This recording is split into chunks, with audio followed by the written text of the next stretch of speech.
I'm using Morningstar Farms Buffalo chicken patties. These are chickpea patties. The way I toss them together, just take it up a notch. This is going to be so good, easy to toss together. So let's get it done. I feel this took my buffalo style chickpea patties up a notch because I did fry them this time. And I use this Frizzle high heat cooking oil. I guess Graza, that's the brand. And it's a high heat cooking oil. It's imported from Spain. It's a product of Spain. And I also bought another one.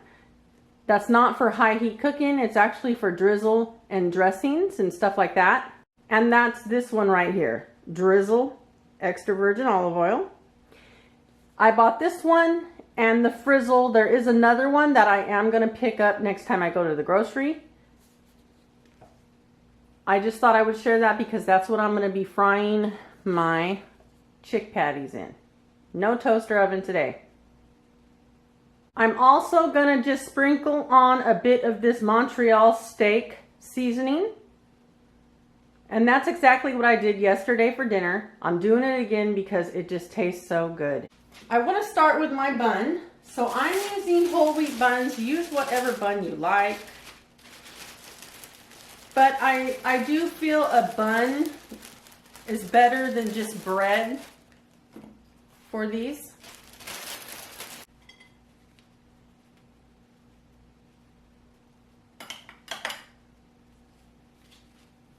I have my mayo. I'm going to add some mustard.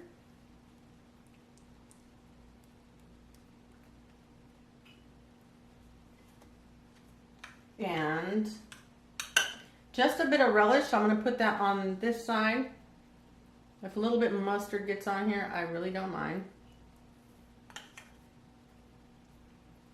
I'm not using iceberg lettuce or anything like that because I'm going to try to get in as much nutrients as I can. So these are power greens. It's a mix of baby kale, baby spinach, and all the good stuff. I'm going to set that on the bottom. Just a bit of red onion.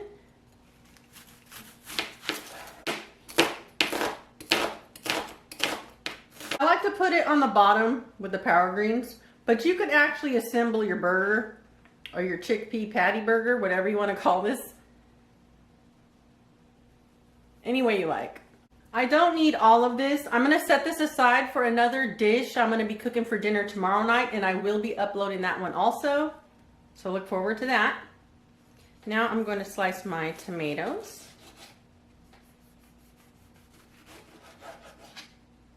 I still need to sharpen my knife. I'm doing that tonight. Okay, let me see here. But this will do.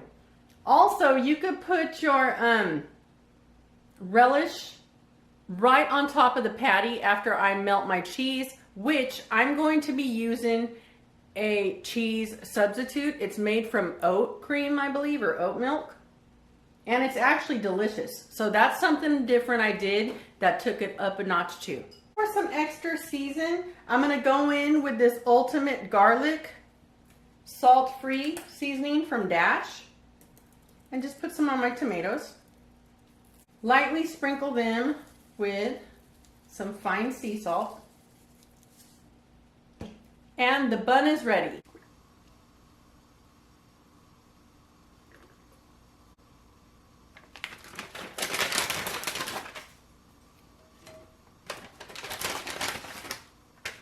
Adding just a bit of this Montreal steak seasoning.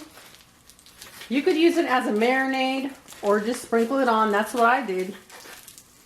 Just because I have it and I thought, you know what, why not try it? It might just give it a little bit of pizzazz.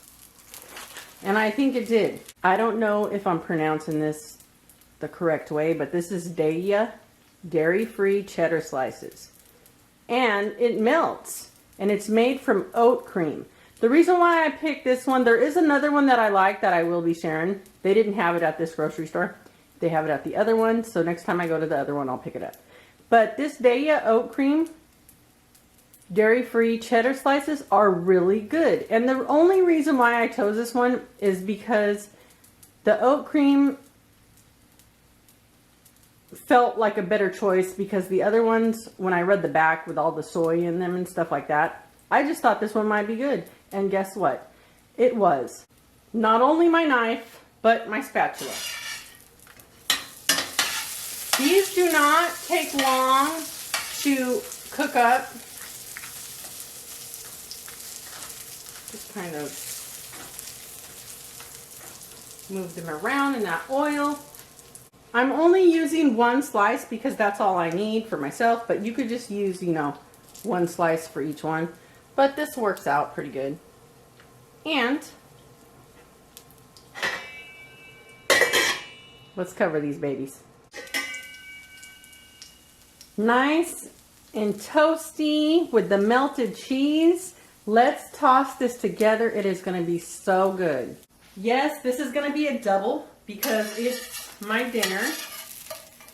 And this is what I did last night. I did put my relish right on top of the cheese after I tossed it on, but you could assemble it and put whatever you like on these. Either way, it's still going to be good. The remaining little bit of oil, I am going to just drizzle it right on top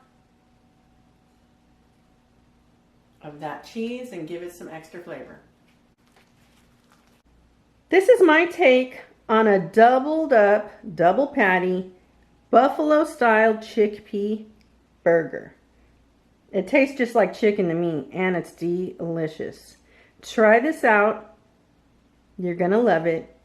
And I'll see you in my next upload. I need to get me a Lazy Susan. Let's see, what's the best angle for you, baby? What's the best angle? Let's see.